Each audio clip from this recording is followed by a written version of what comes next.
This is one of those examples of somebody that felt like, well, everybody knows this is just me. This is just how it goes. Hmm. But how it didn't go, it wasn't exactly like there was a tremendous amount of trust, right? And true information exchange. Would So think not, right? Because there's just not that time for it, nor does it seem like there's that much interest in it. It's more of an efficiency. How many people can I get in and out the door during my open door policy or whatever you would say? I think, as you described it earlier, was protected office hours. yeah.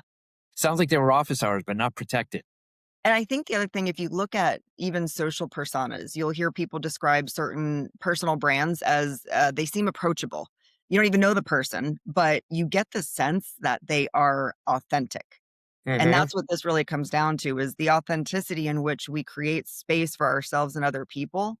That is really where approachability comes to be. And that can be in essence where you're just getting a vibe from somebody that isn't your direct manager. It really is how you choose to live your life. And if you're living it with that open space that's intentional and purposeful with what's in front of you, that is what creates approachability. That's an interesting comment to make because as I think about having this conversation, we tend to focus on what we're doing at work. I've got to imagine that we're probably a lot like this in our personal lives too. If I'm someone who's a multitasker and am proud of it, of how many things I can actually do at once, I'm probably doing this at home, right?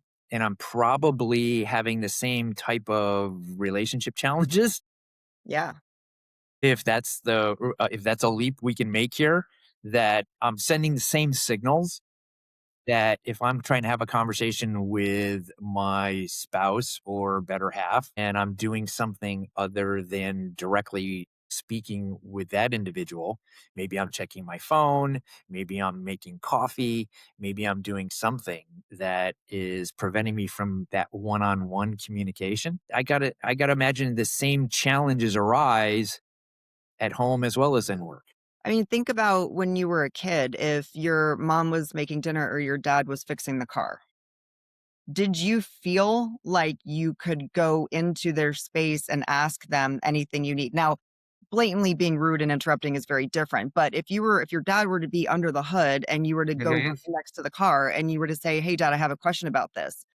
Was the response no acknowledgement? Was the response still working? "Yeah, go ahead, tell me what you need." Or was the response, "I'll be done with this in 20 minutes. Can I come find you?"